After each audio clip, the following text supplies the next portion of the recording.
My older sister copied absolutely everything I did, so I gave her a baby name she couldn't take back. And I don't mean the harmless kind of copying, like borrowing my outfit ideas or getting the same haircut after I did. No. She was obsessed with proving she could do anything I could do, only better, louder, and with more attention.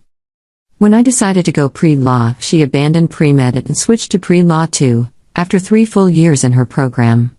3 years. She acted like it was no big deal, like it had always been her dream, but everyone knew why she did it. When my husband, Patrick, and I moved in together and adopted a Maine Coon cat, guess what she did? She got a Maine Coon too. Even though she was allergic. To this day, she takes allergy meds every single morning just to keep that cat. And compared to what happened next, all of that was just the warm-up. See, my sister had always been a huge baby hater. She couldn't be in the same room as someone under 14 without acting like their existence personally offended her. If a woman mentioned being pregnant anywhere near her, she'd scrunch up her face and say something like, "That could never be me.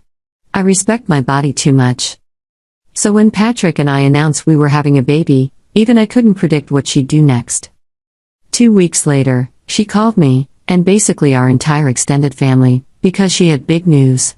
I still remember how it felt sitting at the kitchen table, Patrick's hand in mine, when she smiled like she was about to accept an award and said the 2 words that shifted the air in the room. "I'm pregnant." I almost laughed at how predictable it was. She wasn't just copying me anymore. She was trying to steal the spotlight again, make sure the attention stayed on her, not me. And I knew, in that moment, that she wasn't going to stop on her own. So I decided, if she wanted to copy me so badly, I was going to let her copy something that would finally make her think twice. The next morning, I called my sister's best friend, Lauren. Lauren picked up on the first ring. "Hey," I said brightly. "Do you want to grab coffee? There's a Paris baguette near me. It's been forever." "Sure," she said, instantly. "I'll see you in an hour."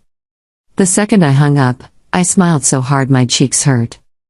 Because Lauren, sweet as she was, couldn't keep a secret if her life depended on it. Not one. She wasn't malicious. She was just a leaky faucet of information. Perfect. When Lauren and I sat down with our coffees, I already knew exactly what to say. "I'm so excited for my baby girl," I said, putting on my most innocent voice. "And I picked the perfect name." Lauren's eyes lit up. "Oh my gosh, me too. What are you naming her?" I leaned in like I was sharing something sacred. "I'll tell you," I whispered, "but you have to promise you won't tell my sister." Lauren's hand went to her chest. "Of course. I promise." And I knew, with complete certainty, that she wouldn't. So I whispered the name.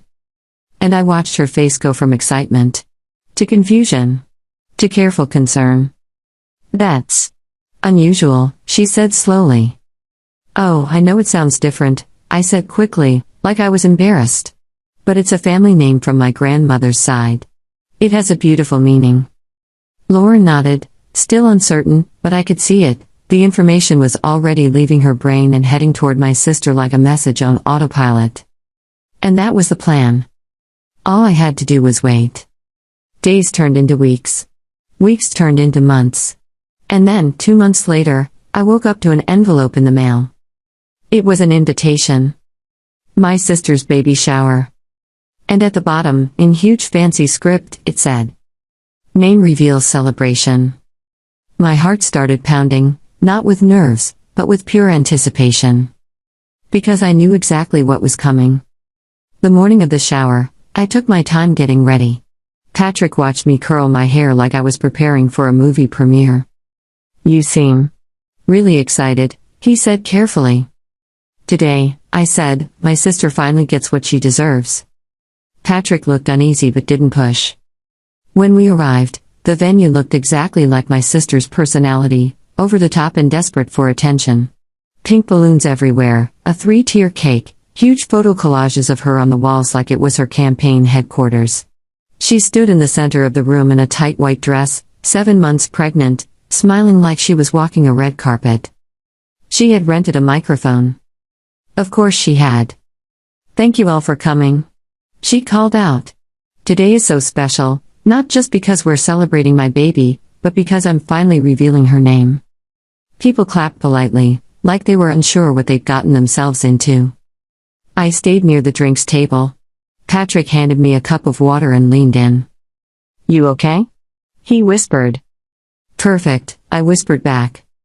My sister strutted toward a table covered in gold fabric.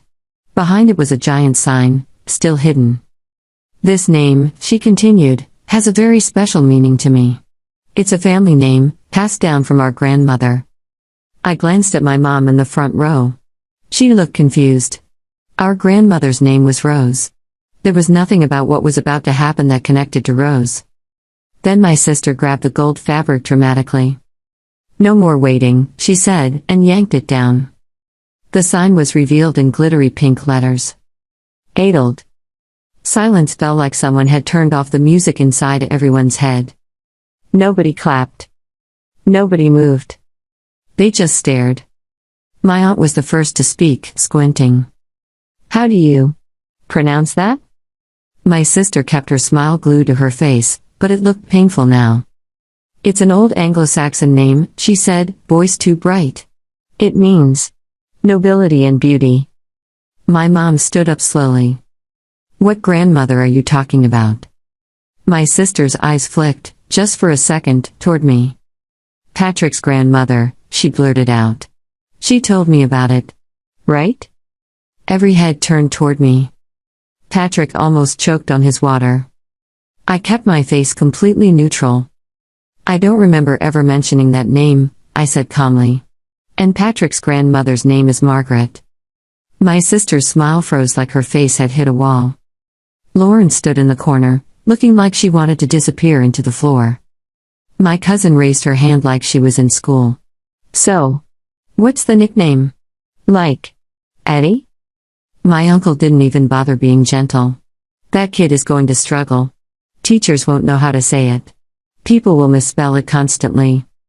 "It's unique," my sister insisted, but her voice wobbled. "It's special." My aunt murmured to someone beside her, not quietly enough, "No one is going to be able to call roll." My sister heard it. Her cheeks turned bright red. "If you don't like it," she snapped, "you can leave. She's my daughter. I choose her name." The room got tense. People started murmuring and drifting toward the food table like they needed an escape route.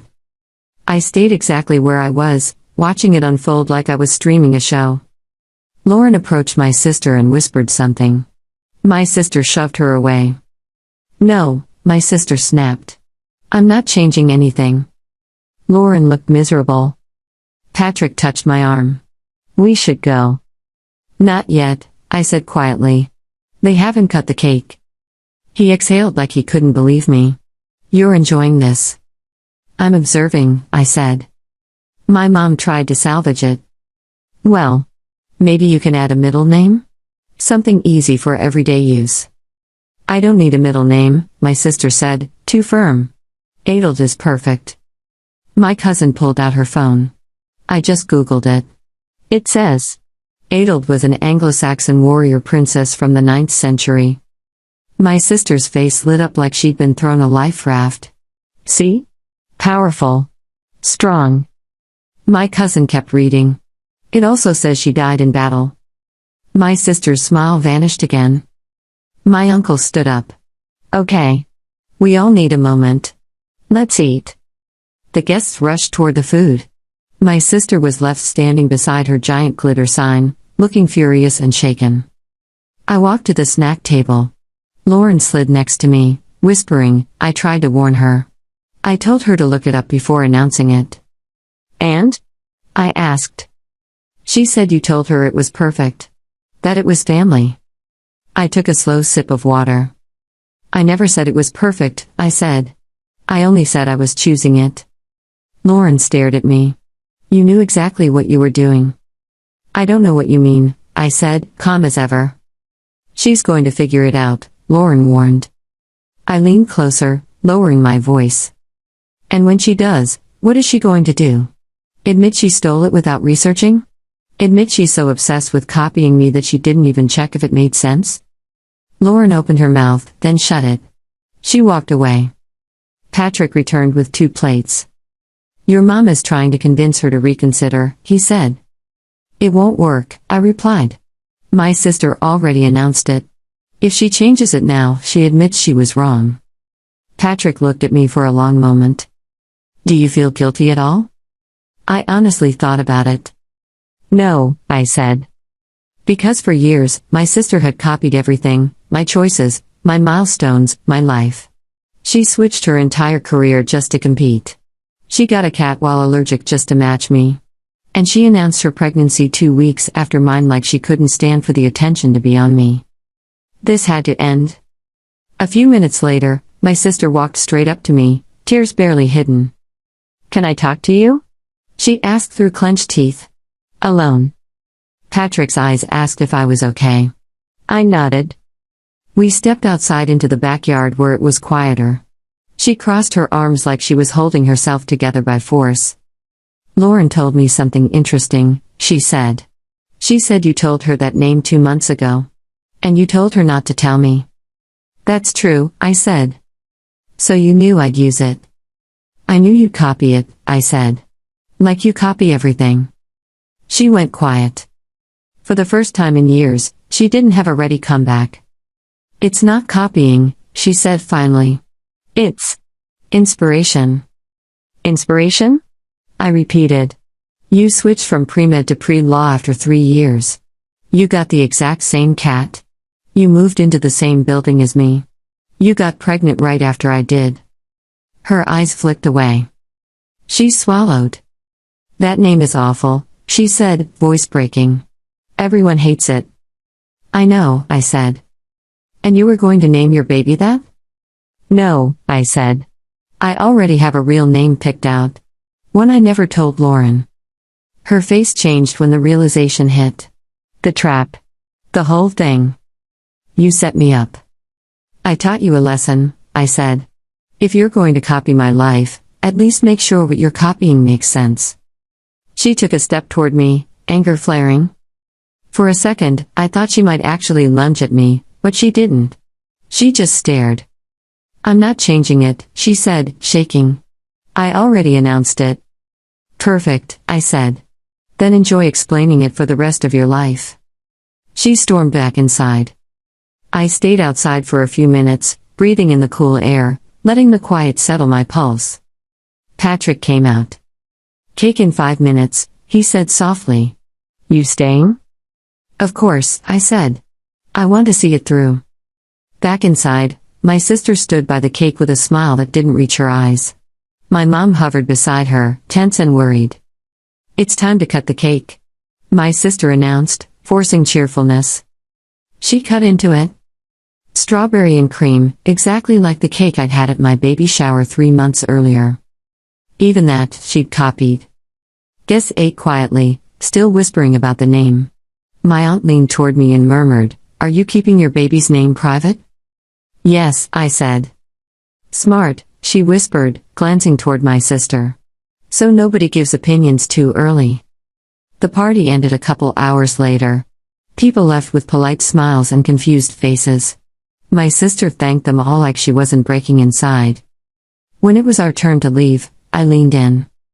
Beautiful shower, I said sweetly. And the name is unique. We held eye contact for 3 long seconds. In her eyes, I saw rage, humiliation, and something else, something raw. See you soon, I said. She didn't smile. Don't count on it. Patrick and I walked out. In the car, he drove in silence for 5 minutes before he spoke. Now what? Now I wait, I said. For what? For her to realize she can't keep copying me.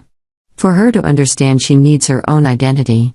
And if she doesn't understand it emotionally, she'll understand it practically every single time someone asks her daughter's name. Every form. Every appointment. Every confused look. That night, I checked my phone and saw Lauren had messaged me. What you did was wrong. But maybe it was necessary. Your sister needs real help. This is beyond admiration. I didn't reply. I turned off my phone and closed my eyes. For the first time in years, I felt like I had control over my own life. 3 weeks after the shower, My mom called me late at night. She's getting a lot of comments about the name, my mom said. What kind of comments? At work they ask her how to spell it. At the doctor's office they made her write it 3 times. Even the bank flagged her request to open a baby savings account because they thought the name was a typo. That sounds stressful, I said evenly. Could you talk to her? My mom pleaded. Help her pick a nickname or something. She made it clear she doesn't want my help, I said. My mom sighed. She's proud, but she's struggling. Mia chose this, I said. Now she lives with it. I hung up. 2 days later, she showed up at my door at 7 in the morning. She looked exhausted. Hair in a messy ponytail. Dark circles under her eyes. I need to talk to you, she said. It's early, I said. I don't care. Open the door. I let her in. Patrick was in the kitchen making coffee. When he saw her, he picked up his mug and quietly disappeared into the bedroom. My sister sat on the couch without waiting to be invited. Lauren told me everything, she said. She said you knew the name was ridiculous. You told her on purpose so I'd steal it. I poured my coffee before I answered. Correct, I said. Her jaw clenched. Why? Because I was tired, I said. Tired of what? Of me? Yes, I said. Tired of your obsession. Tired of you copying every choice I make. She stood up, anger rising. I don't copy everything. I'm inspired. You threw away 3 years of pre-med because I picked pre-law, I said. You got the same cat even though you're allergic. You moved into my building and bought the same furniture. You announced your pregnancy right after mine. She went quiet again. Then she looked away and whispered, because you've always been the favorite. That hit me harder than I expected. What? I said. Mom always talks about you, she said, voice cracking. How smart you are. How perfect your job is. Your perfect marriage. I just wanted her to look at me the same way. So you tried to become me, I said softly. She dropped back onto the couch like the anger had drained out of her. It was easier, she admitted. If I followed your path, I knew it would work. I rubbed my face, exhausted. You're 32, I said. You can't keep blaming Mom for your choices. If you want to be seen, build your own life. Stop using mine like a template. She stared at her hands. I can't change the name, she said quietly. I announced it. It's on everything. You can change it before she's born, I said. You still have time. Everyone will think I'm weak, she whispered. What's worse, I asked, looking weak for a month, or making your kid carry an impossible name for life? She didn't answer. Then she said, I didn't come here for a lecture. I came for the real name you picked for your baby. I stared at her. No, I said. Her head snapped up. What? I'm not telling you, I said. Not now. Not ever. Why not? She demanded. Because you'd copy it, I said.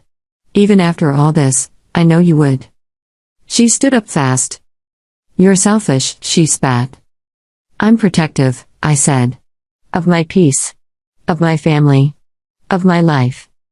She marched to the door. Before leaving, she turned. I'm never forgiving you. I'm not asking for forgiveness, I said. I'm asking you to stop. She slammed the door. Patrick came out. Did you hear all that? I asked. Hard not to, he said. She's loud. She thinks I'm the villain, I said. Maybe to her, he said. But you finally set a boundary that should have existed years ago. A week later, my mom called again. My aunts texted. Everyone wanted me to make peace, to be the bigger person, to let it go. But I wasn't the older sister. She was. And she'd used that role for years to bulldoze every boundary I tried to set. So I did something I should have done sooner. I sent her one long message. I'm not apologizing for the name trap, but I'm being clear about what I need. I need distance. I need you to stop copying my decisions. If you want a relationship with me, start by being yourself, not my shadow. She replied 5 hours later. Go to hell. I blocked her number. Blocked her social media. Told my mom not to update me anymore. I chose peace, even if it meant losing my sister. 2 months later, my mom sent me a photo without warning. A birth certificate. My sister had named her daughter Adelt, with a normal middle name. She'd chosen something usable day to day, probably out of desperation. My mom called. She was born 3 days ago. Healthy. Beautiful. I'm glad, I said. You're not going to visit? My mom asked. No, I said. We already talked about this. Then, in the middle of all that tension, Patrick walked in holding an envelope.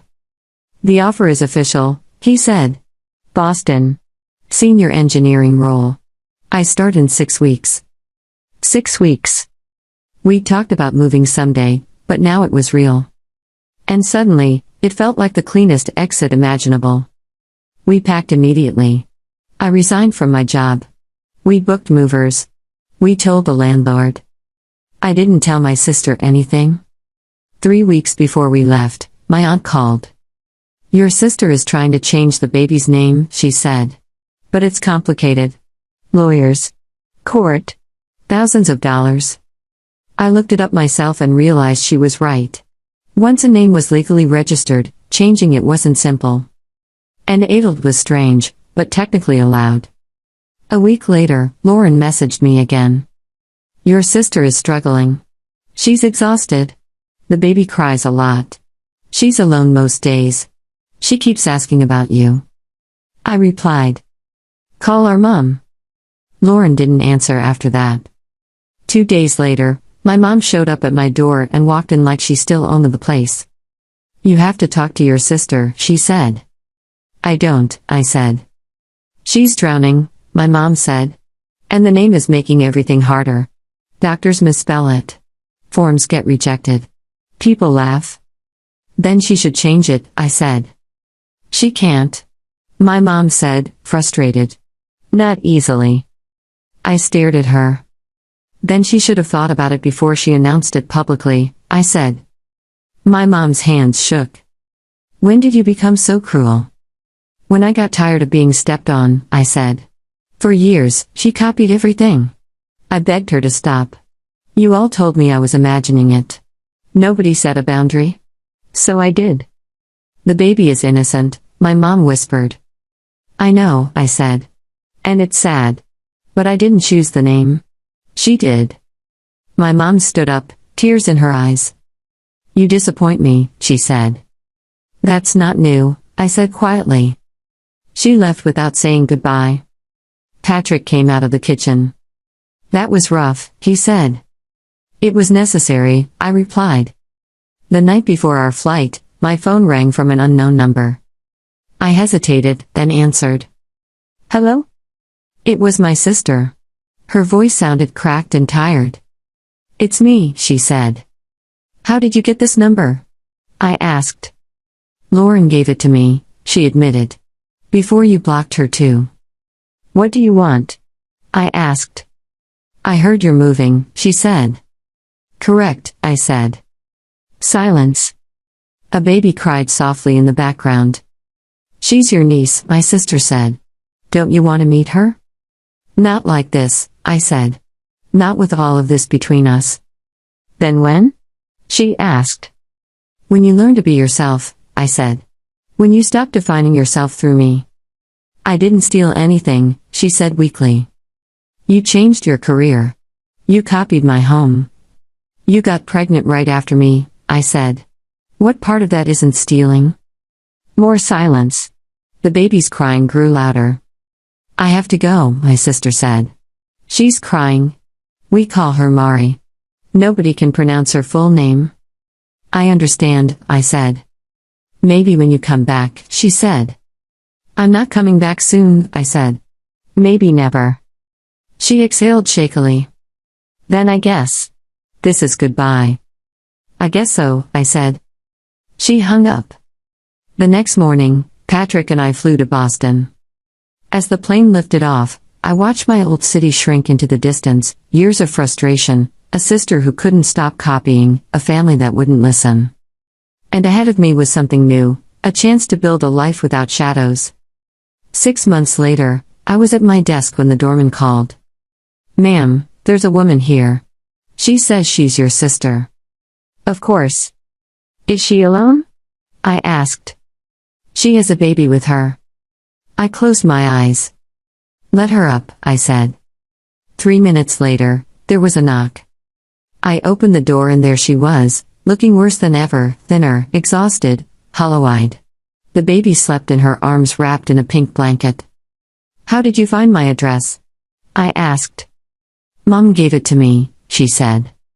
Of course she did. "Can I come in?" she asked. I stepped aside. My sister walked in, looked around, and gave a tight nod. The apartment was smaller than back home, but the view was better. "Nice place," she said.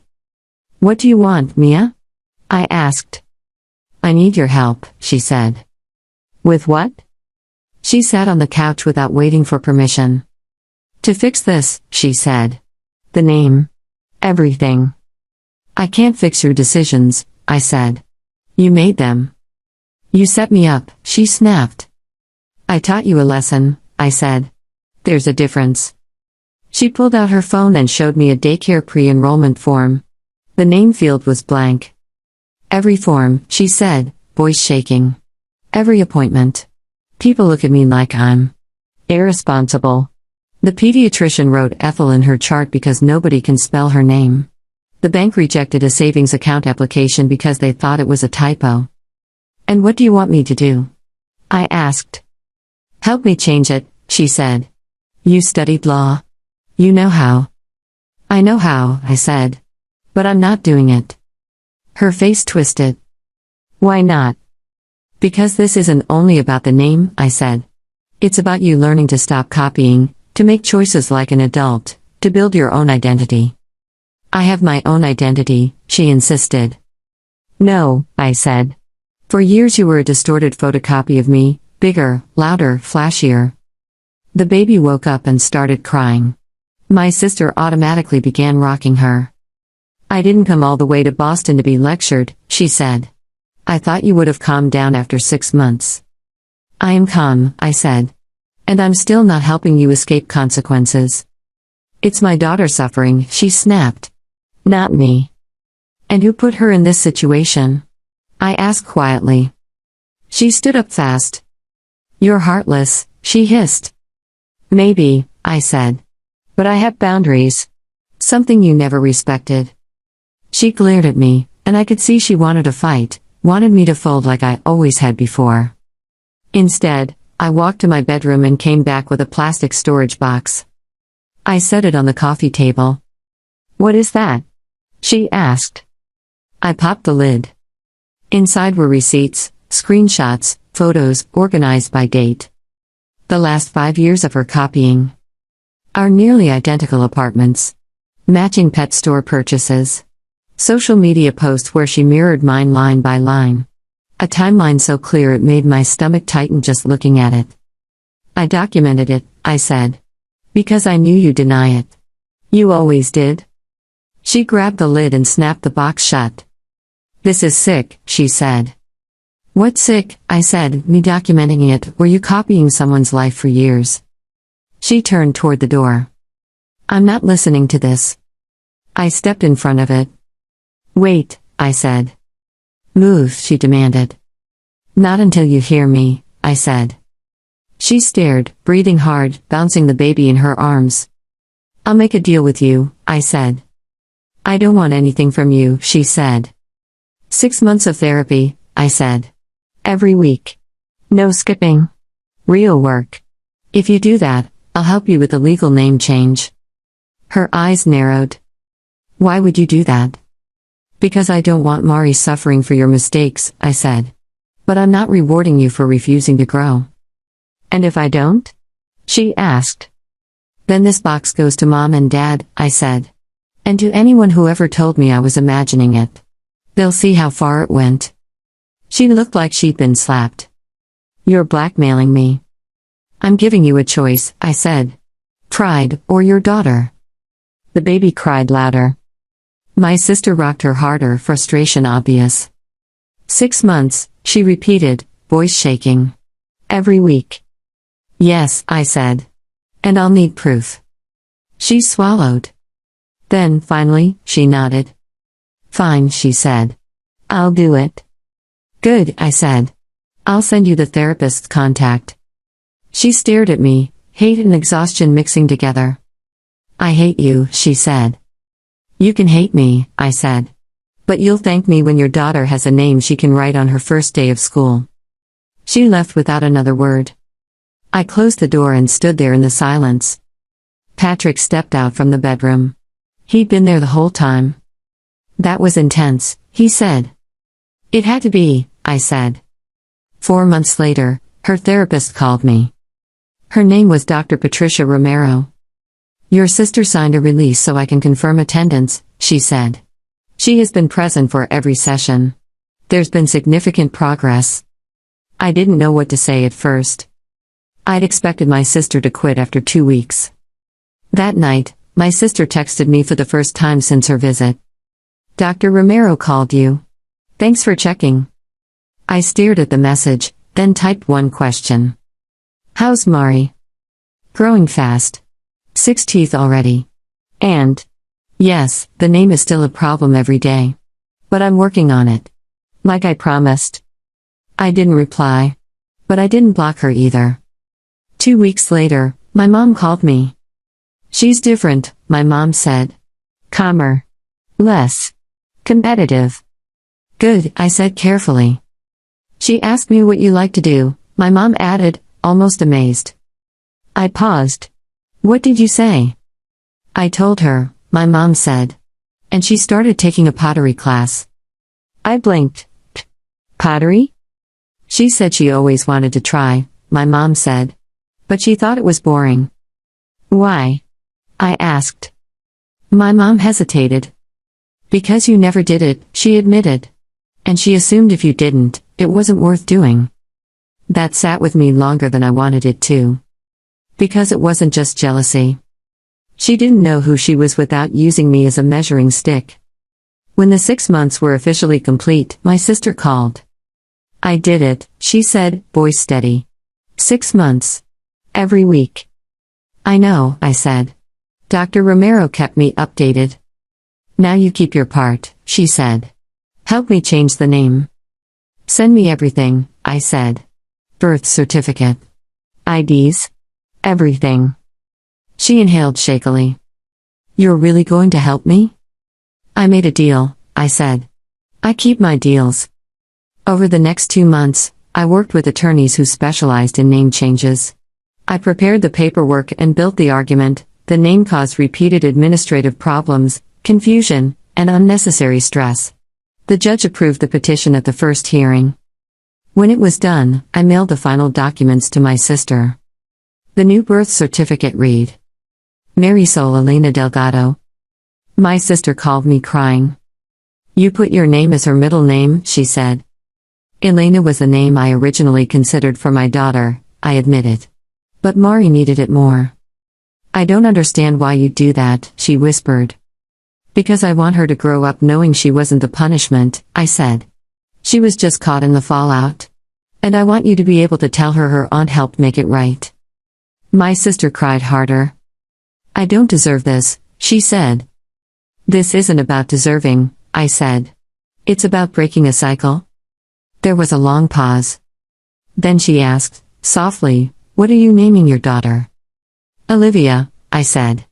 Olivia Carmen. That's beautiful, she said. Thank you, I replied. Can I visit when she's born? She asked. I thought about it for a long moment. Yes, I said.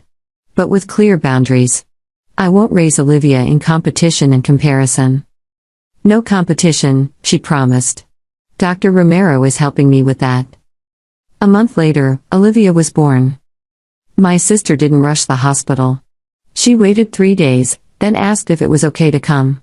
When she arrived, she brought flowers and a gift wrapped carefully. It was a ceramic vase. Not crooked like the first thing she ever made. This one was smooth, simple, and solid. I made it for Olivia, she said. For her first bouquet someday. It's beautiful, I said. We sat in quiet, not awkward, just real. Not perfect, but honest. 2 years later, Patrick handed me an envelope in the kitchen. It's from your sister, he said. Inside was a birthday invitation for Mary Soul's 3rd birthday. It was simple. No giant photos. No dramatic themes built around my sister. Just a sweet dinosaur party in green and purple. Are we going? Patrick asked. Yes, I said. Olivia should know her cousin. When we arrived, my sister opened the door smiling. She looked different, healthier, calmer. Her hair was shorter, a style I'd never worn. It wasn't an imitation of me. It was hers. Mary Soul ran to us. Aunt Elena. She squealed, and Olivia ran with her into the yard. My sister stepped aside and let us in. I like your house, I said. Thanks, she said. I decorated it myself. I took an online interior design course. Really? I asked. She nodded, a little proud. Turns out I'm good at it.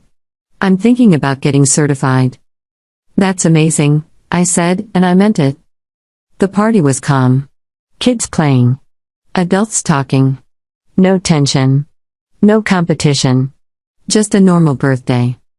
At one point, my sister and I were alone in the kitchen cutting cake. Mary Soul loves her name, my sister said. She can write it now. I'm glad, I said. Her teacher asked about Elena, my sister added. I told her the truth, that her aunt gave it to her. And what did she say? She said it was a beautiful gesture, my sister replied. That not many sisters would do that. My sister looked at me, serious. I never thanked you properly, she said. For forcing me to face it. For not giving up even when I was awful. You were more than awful, I said. You were toxic. I know, she said quietly. Therapy helped me understand why. I grew up feeling like I was never enough. Like I lived in your shadow. And I thought copying you would finally make me visible. And now? I asked. Now I know the only way to be seen is to be myself, she said. Not your version. Not an imitation. Just me. And who is me? I asked. She smiled a little. I'm still figuring that out, she said. But I like the process. Before we left, Mary Soul handed me a drawing. 4 stick figures holding hands, her, Olivia, my sister, and me. Put it on your fridge, she said. I'll put it in the best spot, I promised. On the drive home, Patrick glanced over at me. What are you thinking? He asked. That it was worth it, I said. The trap, the ultimatum, the months of distance.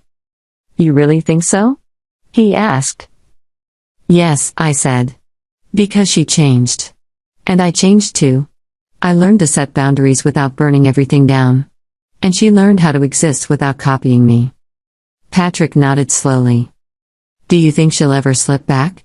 He asked. I don't know, I admitted. But if she does, I know what to do now. Without guilt. Without doubt. That night, I put Mary Soul's drawing on the fridge next to Olivia's. Later, sitting on the balcony with tea, my phone buzzed. A message from my sister. Thanks for coming. Mary Soul can't stop talking about Olivia. We should do this more often. I replied. Yes. With clear boundaries. She replied.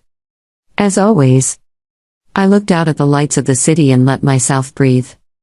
For years, I thought my sister was stealing my identity out of spite. But now I understood something deeper. She'd been copying because she didn't know how to be anyone else. The name trap had been harsh. I knew that. But the consequence forced the truth into the open in a way that gentle conversations never did. And in the end, it didn't just give me my life back. It gave me something better. A sister who finally existed as herself.